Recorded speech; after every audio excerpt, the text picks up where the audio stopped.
A clinical situation that is associated with abnormal multiplication of different kinds of cells in the body, and then these cells can also spread to other parts of the body where they did not originate to cause issues, is a general situation that was thought to affect only elderly, only people in their old age. But some families out there have tasted the bitter pill in that they have had to see this condition called cancer affect their children. September is the Childhood Cancer Awareness Month, and this month, all over the world, people are trying to increase awareness on childhood cancers. What do we know about childhood cancers? Why do these children have to die? Have they done anything wrong? From wherever you're watching this show this evening, I want to say a very wonderful evening to you. My name is Dr. Akinseye Akinsete, and you're welcome to Lifeline on NTA 2. Because of this all-important situation, we will be looking at childhood cancers today. And joining me in the studio is someone who has done a lot with regards to childhood cancers. He is a consultant pediatric oncologist with the Lagos University Teaching Hospital, and he's here to throw some light on what we should know about childhood cancer. You're welcome to the program, Dr. Akinsete. Thank you, Gary. Thank you, viewers at home. Well, you permit me to call him my chief because he's one of my, I trained under him for pediatrics, and I'm used to calling him chief, so I might not call him Dr. Akinsete, as the case may be. Now, chief, talking about childhood cancers, the awareness, a lot of people do not know about it. We used to think that cancer was a thing that affected the grandparents, as the case may be. You know, when a woman has cancer, maybe breast cancer, she will usually be in her 50s. But I was going through an infographic about childhood cancers, and I discovered that worldwide, it is estimated that 263,000 children are diagnosed every year. And out of these 263,000, a whooping 91,250 are reported to die from this condition. Now, we know that some people will say, oh, the world has a population of 6 billion, and we are talking of 91,250 deaths. But those who have children know that one death is one child too many. What is your experience in terms of pediatric oncology clinic? How often do we see these cases here in Nigeria? Yeah, thank you so much, Gary. Well, with regards to pediatric cancers, it's interesting that a huge number of people in Nigeria do not know that children have cancers. I mean, about 2 weeks ago, we're talking to some individuals trying to raise funds for children. And everybody kept saying, children have cancers, children have cancers, children have cancers. But that's the case, sadly. Now, in Nigeria, if we use our practice at Lagos University Teaching Hospital, averagely every year, we see 250 new cancer cases in a year. So we see about 20 cases every month, childhood cancers.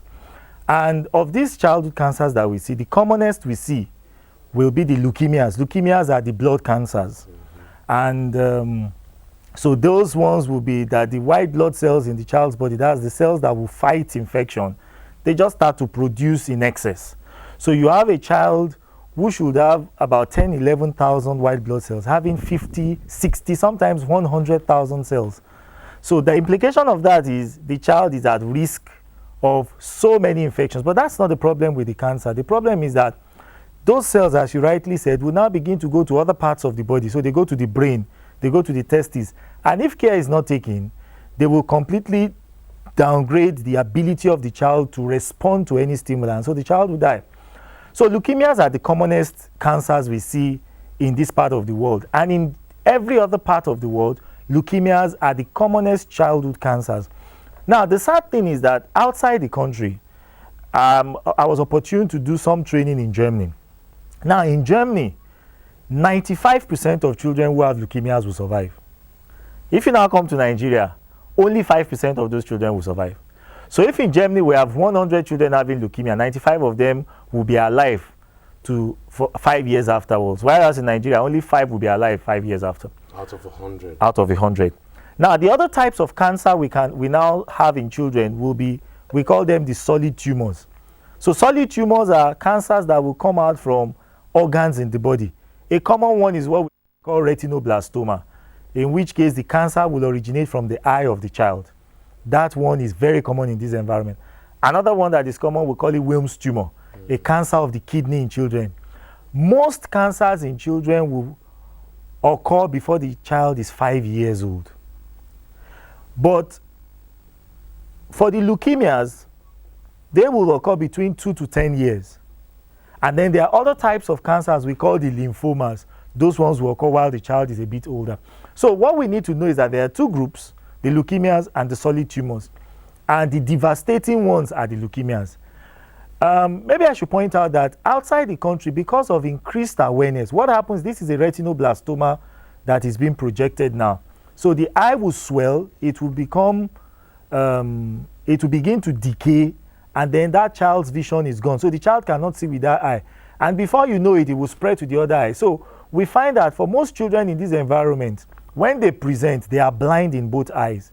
And it's because there is no awareness, there is no knowledge, and that's why we're doing this childhood cancer awareness program in the month of September, so that everybody will know that cancers occur in children, and when you have it, you quickly go to the hospital for help. Okay, well, Chief, we'll come back to the various cancers. Well, it's a very important topic. Like my chief said, the awareness is not there, and I'm sure that you want to ask questions. Indeed, people from different quarters have been yearning to be able to give in their feedback about these interesting topics that we have been discussing. So if you're on Twitter, you can tweet at me. My Twitter handle is at Dr. Kewe.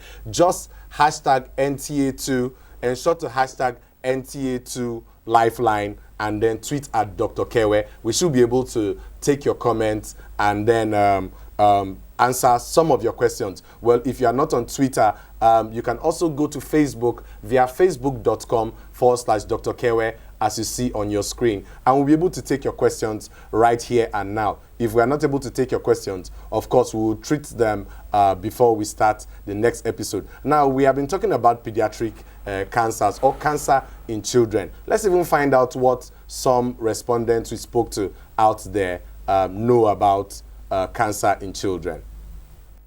Like a tumor, it's formation of tumor in any part of the body. It could be the eye, it could be nose, it could be the duodenum, it could be the intestines, it could be your bladder, it could be your brain, it could be your head. Cancer could come in. But what cancer is actually, it comes in the form of tumors, outgrowths, abnormal outgrowths. That's what cancer is. I've seen lots of victims on TV stations, on walking, even mere walking on the road itself. You see people coming out with pictures of young children that, okay, this one has cancer, and when you see the picture, you just feel pity that, what can be done to these people? I wish I had the power myself, but I believe God knows best, and I believe Nigeria is going to get there one day, that we are going to be cancer-free, all this, because we actually defeated Ebola. So what's cancer? Cancer is a kind of disease that is very terrible disease that someone cannot be able to cure it by himself. And it's not kind of a sickness that you will cure it with a small amount of money. Once ago, I met a little boy. They was even carrying her in the wheelbarrow. They were making money. And if you look at the kind of disease, that disease called cancer, that this girl was terrible. So he was just making money on the roadside. So from the money, they would take her to where they treat me. But for my own observation is that government should think about it. It's very terrible. It's very dangerous disease. They should think about it and build some hospital for this kind of people. I know what prostate cancer means. I know what cervical. I know that of cervical cancer, but that of children, I don't know much about it. In fact, I'm not sure if it does exist. I'm not really sure about that because I'm hearing for the first time. The little knowledge I have for being working with a medical practitioner for some years. It depends on cancer in children. And some of them, but depends on what trigger it off. That why it occurs. It can be the cancer in the mouth, cancer in, there are different ways or different areas it can occur. But there must be something that triggered them. But some of them have them when they were very young. They are not able to detect it at the right time. That's why you try to take your children to the doctor. You do the necessary immunization and the rest of them, and check their body and when all those things are forming, because it does not occur one day. It has been there. It takes time to build up, like a mountain, before it comes to a big, and to notice when it is very, very obvious that this is cancer. And you always visit your doctor, let them examine them and know what and what do. Try to do laboratory tests most of the time, because that's the only way you can detect some of those things. Welcome back to the studio. We are still talking pediatric cancer or cancer in children. Obviously, a lot of people do not know that children have cancers, not to even know the type. And like I said, for those of you who want to give us your feedback, you can tweet at me, just hashtag NTA2Lifeline, and tweet at Dr. Kewe, Dr. Kewe being DRKEVWE. You can also go to our Facebook page and drop your comments there via facebook.com/Dr. Kewe. Now, Chief, we've heard the respondents. Someone confessed that he has never heard anything about cancer in children. But the viewers out there, especially the parents, will begin to wonder, what are the causes of this kind of situation? What are the causes? We've had a cancer discussion here before, and we told them that we do not know the cause of cancer, but there are risk factors, because they need to know when these things are developing. Well, thank you. For things like maybe cancers in adults, you may find risk factors. But for cancers in children generally, we cannot pinpoint precisely that these are the risk factors. We have a lot of hypotheses out there. Okay. But what we do know is that some cancers are familial.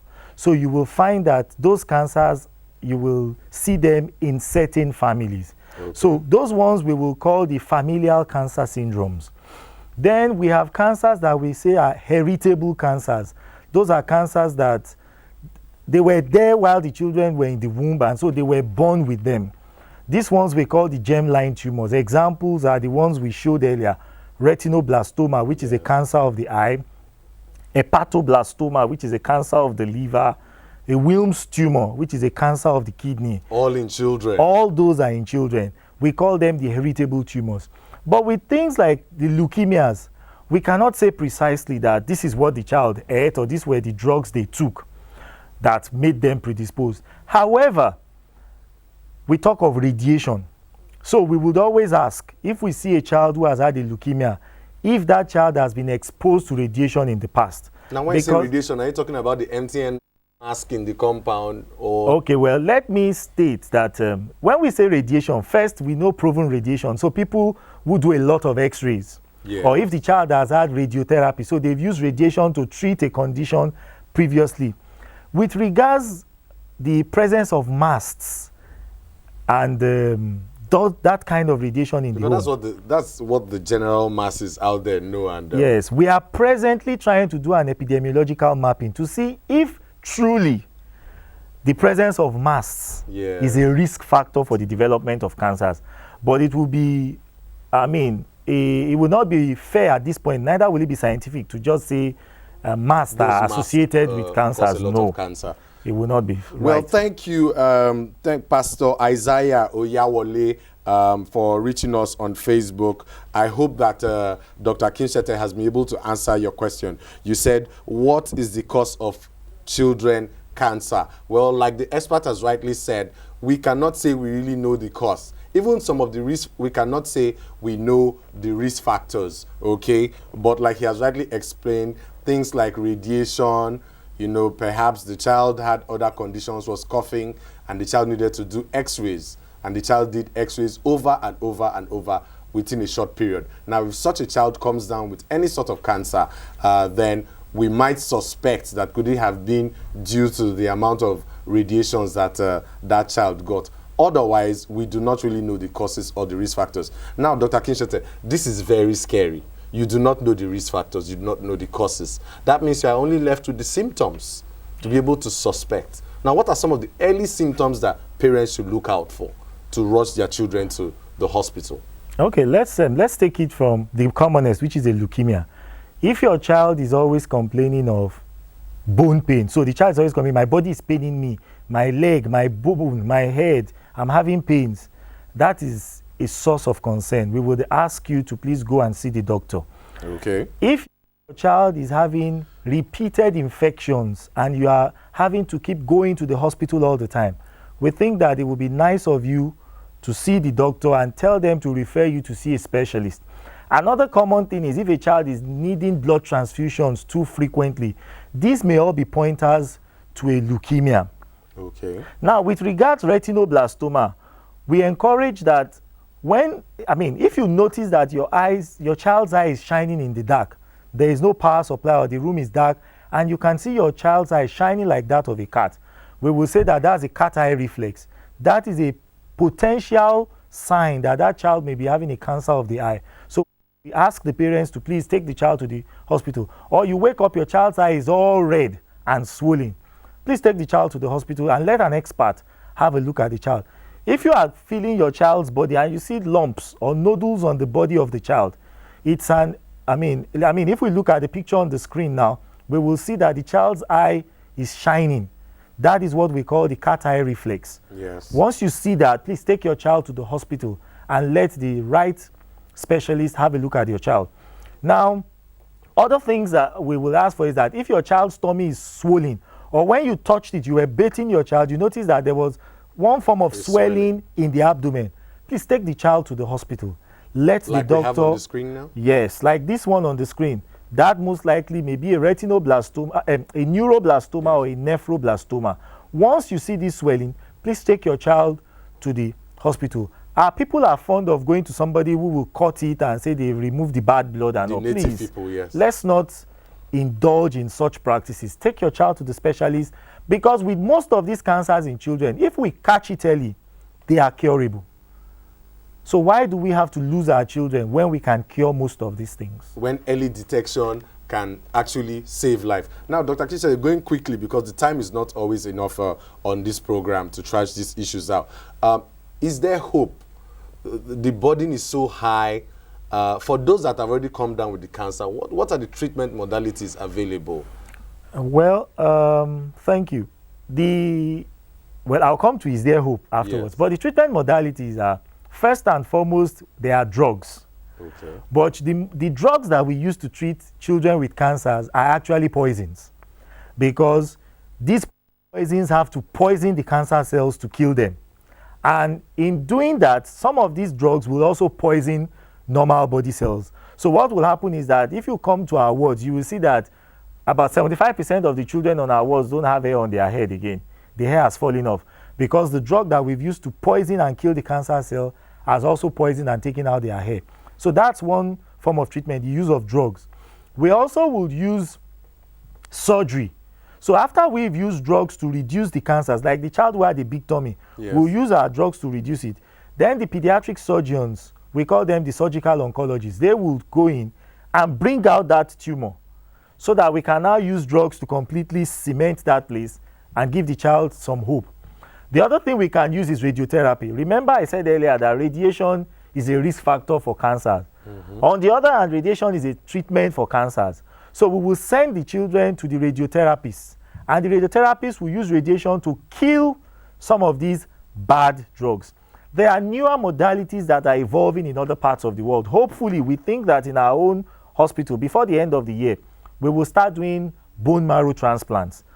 Bone marrow transplant means that we will use drugs to destroy all the cells in the child's body, and then we will put in new cells that have no cancers. Now, with regards hope, I think there is hope, because presently we have a foundation. It's actually run by a medical doctor, someone who has a lot of passion, a pediatrician, Children Living with Cancer Foundation, and she's been doing a lot here in Nigeria. there's a walk coming up on Saturday, 19th of September. Okay. She's been doing a lot to raise awareness, to raise funds to treat these children, to send doctors and nurses on training so that they will have the requisite skill to help the children. The average cost, for a child who has a leukemia is about 3 million.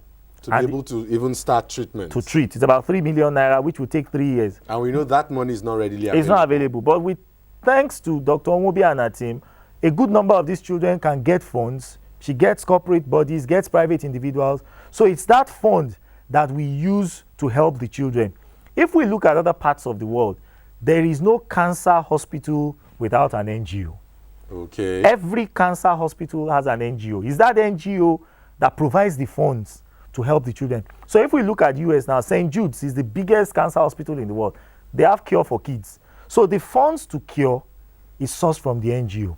So that's why we think there is hope. And we know there is hope because we now have somebody who is helping out with trying to sort out some of the needs of these children while we will focus on getting the drugs and giving the clinical experience.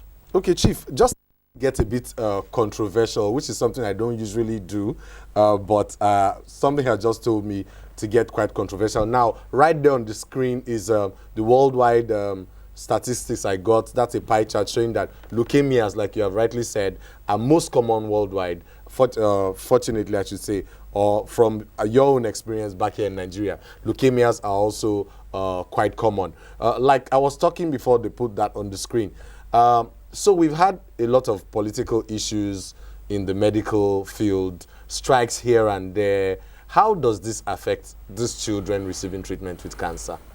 Well, without trying to be modest, I want to state that for those of us who treat children with cancers, we don't go on strike. That I know for sure. The fact is out there. You can visit the hospital, you can interact with the mothers. Practitioners who treat children with cancers cannot go on strike. So strikes, from the standpoint of a doctor strike, does not affect us because we are there 365 days of the year for these children. We cannot suspend their cure. We cannot suspend their drugs and say we are on strike. So that doesn't feature for us. However, when other health workers go on strike, it will impact on what we can do for them. Okay. Because we will need to give them blood and blood products and it won't be available. We will need the pharmacists to give us some drugs that they cannot buy outside because there are so many fake things there. But be that as it may, we also will state that strikes will not help the health sector. Okay. So we hope that, with this new mantra, that there is change in Nigeria. Yeah, just to round off, Chief, because the time is fast spent. We believe that going forward, we won't have strikes again in the healthcare sector. Well, I'm afraid that's the most we can take on this episode of the program. The time is not always enough. I would always invite my chief to come to the studio to thrash this topic further. This was just an introduction. But if you've not gained anything at all, parents out there, at least you have heard of symptoms that you should see and suspect. When you see those symptoms, it doesn't mean that the child has a cancer, but you need to go to the hospital. And when you hear that there are strikes, don't be scared. The pediatric oncologists are there. And always remember, early detection saves lives. Until same time next week, always remain blessed. Thank you for joining us.